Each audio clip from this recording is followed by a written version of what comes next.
आदरणीय योगी जी हमारे मुख्यमंत्री की दायित्व में है, वो गोरखपुर शहर से चुनाव में पार्टी की ओर से प्रत्याशी होंगे।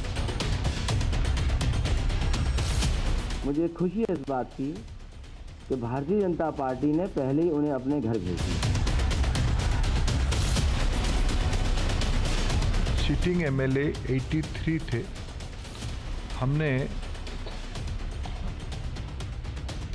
उसमें से 63 सिटिंग एमएलए को रिपीट किया है। मैं भारतीय जनता पार्टी से कहूंगा कि अब किसी भी भारतीय जनता पार्टी के विधायक को मैं नहीं दूंगा। अब आप जितनों के आप टिकट काटना चाहें काट सकते हैं।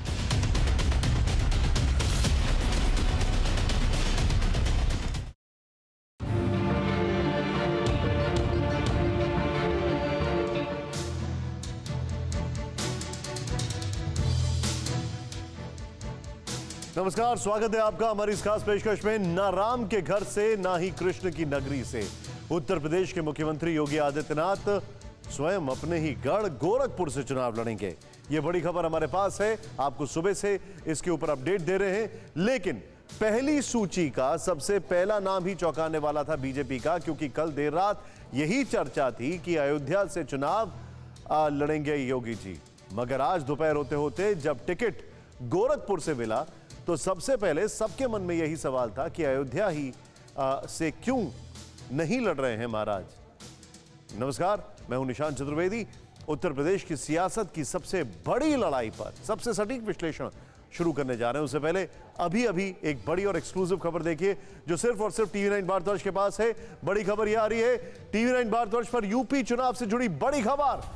मुलायम परिवार में सेंध लगाने की तैयारी में भारतीय जनता पार्टी। मुलायम सिंह की छोटी बहू अपर्णा यादव बीजेपी में आ सकती हैं। बीजेपी और अपर्णा यादव के बीच बातचीत फाइनल स्टेज में। बीजेपी में टूट फूट पर सबसे बड़े काउंटर अटैक की तैयारी। कल हो सकता है बड़ा ऐलान। लखनऊ में बीजेपी दफ्तर के संपर्क में।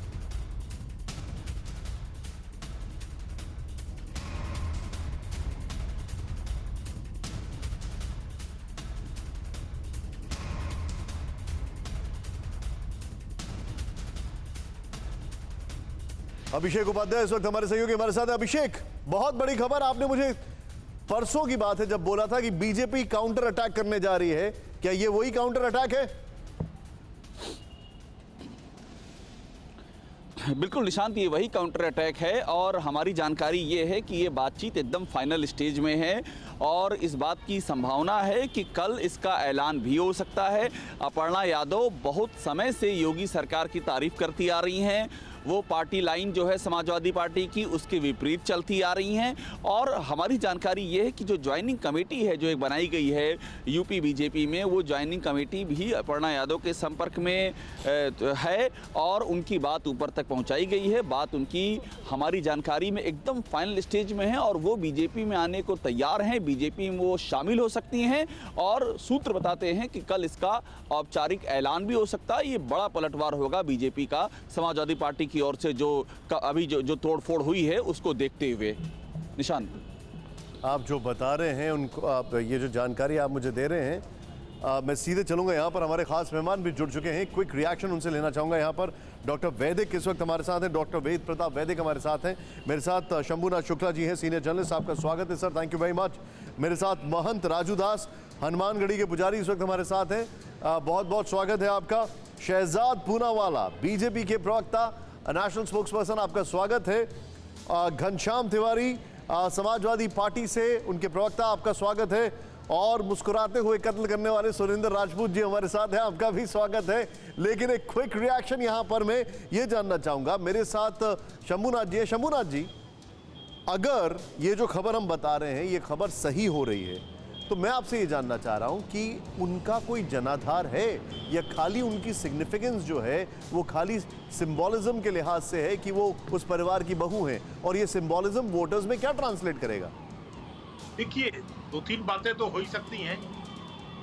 तो वो चूंकि मुलायम सिंह जी के परिवार की बहू हैं, उनकी खुद की बहू हैं, तो एक असर ये जाएगा कि जो सपा के पहले इतने जिन्होंने सपा के संस्थापक अध्यक्ष हैं, उनकी बहू, उनके बेटे की छोटी बहू जो है, छोटे बेटे की बहू, वो खुद चुनाव लड़ेगी और वो बीजेपी की तरफ से, तो ऐसा लगता है जैसे बहुत सारा वोट जो है वो इनकी तरफ भी आएगा। यानी जो है तो सपा का वोट, लेकिन इनकी तरफ इसलिए भी आएगा कि परिवार का एक सदस्य तो बीजेपी में आ गया।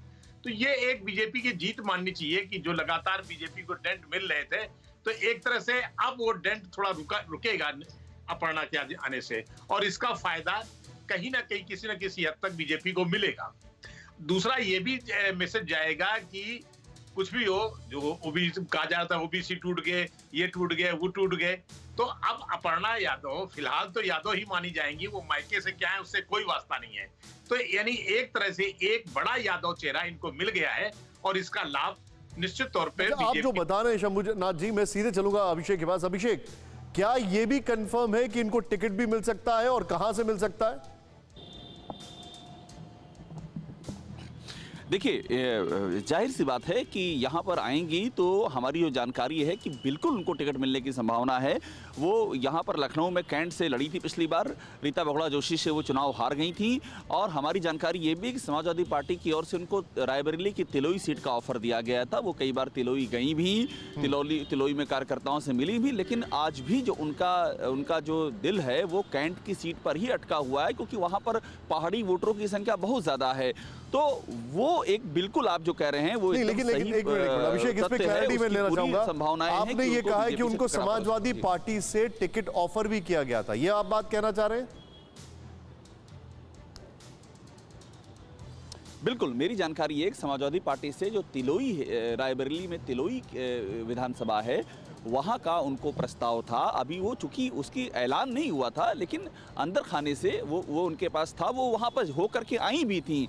लेकिन उनको अपना ज़्यादा जो फ्यूचर है वो चूंकि शुरू से आप ध्यान दीजिए वो पार्टी लाइन के खिलाफ चलती आई हैं, वो योगी सरकार की तारीफ करती आई हैं, वो वहाँ पर उस समाजवादी सेटअप में असहज रही हैं, तो उनके लिए ज़्यादा कंफर्टेबल जगह बीजेपी भारतीय जनता पार्टी ही थी। और वो सिर्फ उनकी जो बातचीत चल रही थी वो चाह रही थी कि उनकी शर्तों के मुताबिक चीज़ें हो जाएं। और अब हमारे पास खबर ये है कि ये चीज़ें मैटरलाइज होकर के एकदम फाइनल स्टेज में कल ऐलान हो सकता है। ठीक है, घनश्याम तिवारी जी हमारे साथ हैं, समाजवादी पार्टी के प्रवक्ता हैं। घनश्याम जी, सवाल थोड़ा तीखा है, लेकिन पिछली बार आपका जो सबसे ज्यादा नुकसान हुआ यह था कि आप अपना घर नहीं बचा पा रहे थे। सबसे ज्यादा नुकसान इस बात से हुआ था, आप माने या ना माने, बट दैट्स अ फैक्ट। इस बार आपके घर में फिर से सेंधमारी हो रही है। हालांकि नुकसान कितना बड़ा होगा, छोटा होगा, ये सब्जेक्ट मैटर ऑफ डिस्कशन है, लेकिन ये आप कैसे देख रहे हैं इसको? नमस्कार निशांत जी, आपने अच्छा शब्द इस्तेमाल किया, सेंधमारी तो चोर करते हैं। तो सवाल ये है कि चोरी की जरूरत क्या है? सरकार आपकी है, चोरी आप क्यों कर रहे हैं? ये भारतीय जनता वैसे आपने क्या किया था, वैसे बीजेपी के साथ वो क्या किया था? आप जवाब पहले सुनिए फिर उस पे आएंगे। जो भारतीय जनता पार्टी को चोरी की जरूरत क्यों पड़ रही है? अगर आपने जनता के एजेंडे को पे काम नहीं किया, बेबुनियादी मुद्दों पर राजनीति कर रहे हैं, समूचा पिछड़ा वर्ग, दलित वर्ग, अल्पसंख्यक वर्ग, महिलाएं, बेरोजगार युवा, किसान आपके खिलाफ खड़े हैं, तो आपको सिर्फ मीडिया में सुर्खियों में बने रहने के लिए कोई ना कोई खबर चलानी है।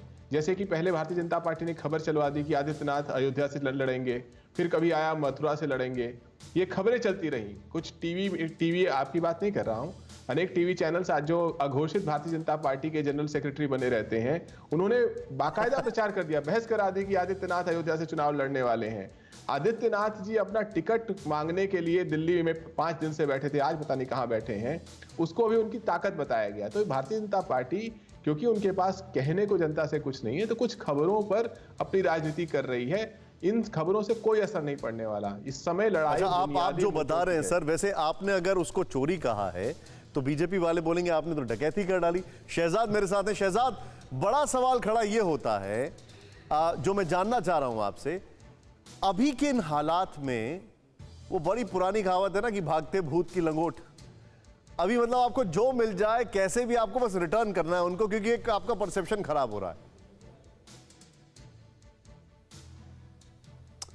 देखिए, ऐसा है, हम करें तो चमत्कार, दूसरे करें तो गुनहगार, ये मापदंड कुछ लोगों का हो सकता है। और दूसरा, जो कुनबे वाली, कबीले वाली पार्टी है, अगर वो अपने परिवार और कुनबे को ही साथ में नहीं रख पा रहे हैं तो जनता के पास किस मुंह लेकर जाएंगे? इसीलिए शायद अखिलेश यादव जी जो कह रहे थे 400 सीटों पर इनकी जीत होगी, मैं इनको आमंत्रित करता हूं कि गोरखपुर से लड़ ले और हरा ले अगर हमने कोई काम नहीं किया है, या अयोध्या से ही लड़ ले या मथुरा से ही लड़ ले, एक सीट तो तय करे। ये और प्रियंका वाड्रा जी ये तो बड़े कॉन्फिडेंट है ना जनता के बीच में जाने से। तो दूसरी बात, हरिओम यादव भी अभी हाल ही में आए हैं, वो तो समधी माने जाते हैं ना मुलायम सिंह यादव के। धर्मपाल यादव आए हैं, सुभाष पासी आए हैं, इसके अलावा एक लंबी फहरिस्त है नेताओं की, वो भी आई है हमारे पार्टी में।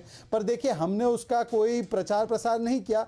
लोग तो छूट छूट कर इसलिए आ रहे हैं क्योंकि उनको पता है कि जो समाजवादी पार्टी है, देखिए वहां पे दिक्कत क्या है, वहां पर एक बर्क साहब है और उन्होंने यादवों के जो कुल देवता माने जाते हैं श्री कृष्ण, जिनको हम सभी मानते हैं, पूरे हमारी सभी की आस्था है, उन्होंने कहा कि मथुरा में अगर भव्य मंदिर बना तो हम मुसलमान को लेकर किसानों की तरह आंदोलन पर बैठ जाएंगे। अब मुझे बताइए कि कोई भी यदुवंशी हो वो कैसे इस बात को स्वीकार सकता है? तो मैं तो पूछता हूं कि अगर स्वप्न में श्री कृष्ण आते हैं तो क्या उन्होंने बताया कि बर्क साहब को अपनी पार्टी से निकालना?